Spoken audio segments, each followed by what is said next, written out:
If you're designing in 2025 and you're still reaching for the same tired fonts, it's time to upgrade. And the fonts you will see in today's video are actually all free for commercial use, but they perform and look like high-grade fonts. Let's start with Ronzino.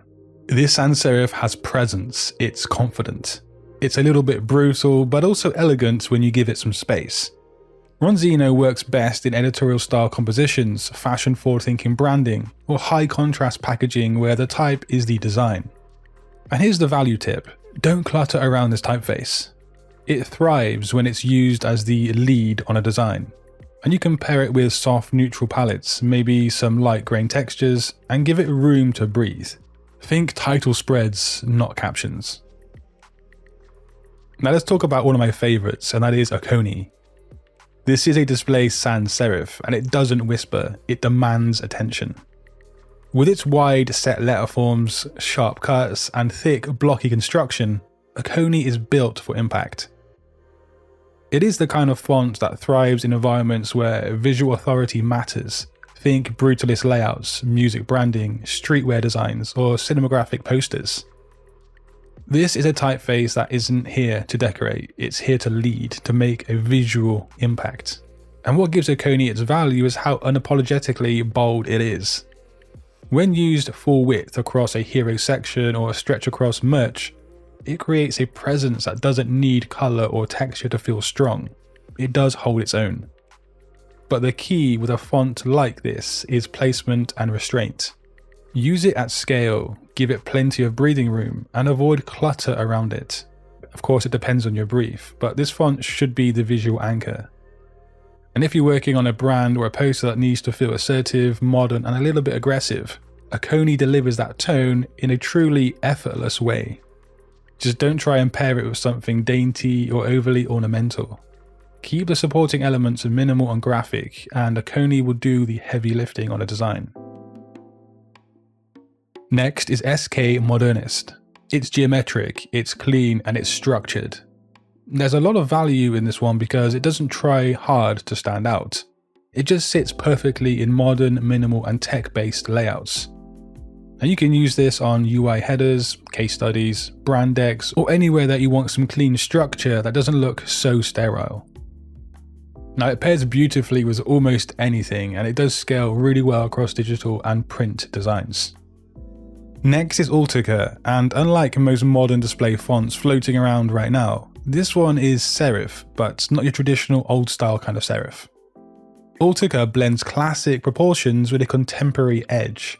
It comes in multiple different weights from light to bold, and it features both linear and angular styles, which gives you incredible versatility.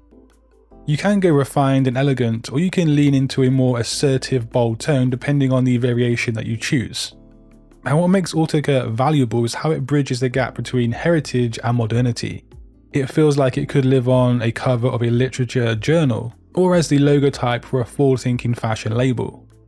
Now you can obviously use this in many ways, but perhaps titles, quotes, or section headers in editorial layouts. And try combining a bold weight with the tight tracking and oversized leading for dynamic hero sections. Or soften it down in lightweights with plenty of breathing room for more classical applications. And now for Project Blackbird. This typeface is loud, and I mean that in the best way possible. It's bold, a little compressed, and does get in your face. It's perfect for things like music posters, editorial spreads, or bold merch designs. And what's smart about Project Blackbird is that its imperfections are what gives it some value. The slightly off weight, the chunkiness, the industrial tone, they all help to cut through that normality. But here's the trick. You can balance it with flow. Use it as the lead and then bring in lighter, cleaner elements underneath. This is how you keep the tension without tipping into chaos on your design. Now, if you are an experienced graphic designer, you will for sure know this struggle. Clients sending you feedback in a string of emails, vague comments like "make it pop," and never knowing which version is the final one. Sound familiar? As a result, projects slow down, deadlines get missed, and teams end up overwhelmed. But instead, you can streamline proofing and approvals with GoProof. This keeps everything, feedback, versions, and approvals organized in one place. And instead of scattered email threads, every comment and revision happens in real time right on the design itself.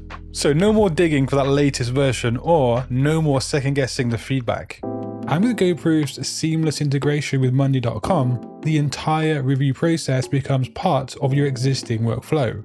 So there's no need to switch between tools because projects will stay on track and approvals will move faster. And if you're managing multiple design versions, GoProof offers automatic version control, allowing you to track changes effortlessly and compare versions side by side. And this obviously ensures that everyone is aligned on the latest iteration. And that means less back and forth, fewer headaches, and a more efficient creative process. Also with GoProof, you can invite an unlimited amount of collaborators to come and review your work. Clients and team members can leave precise on-screen annotations, providing clear, actionable input that guides your revisions. So instead of just make it pop, you get actionable input that actually does help. And to learn more about GoProof and how it can be very vital to your workflow, just click that link in the description box below. And then there's Geist, one of the most functional fonts you can get for free in 2025.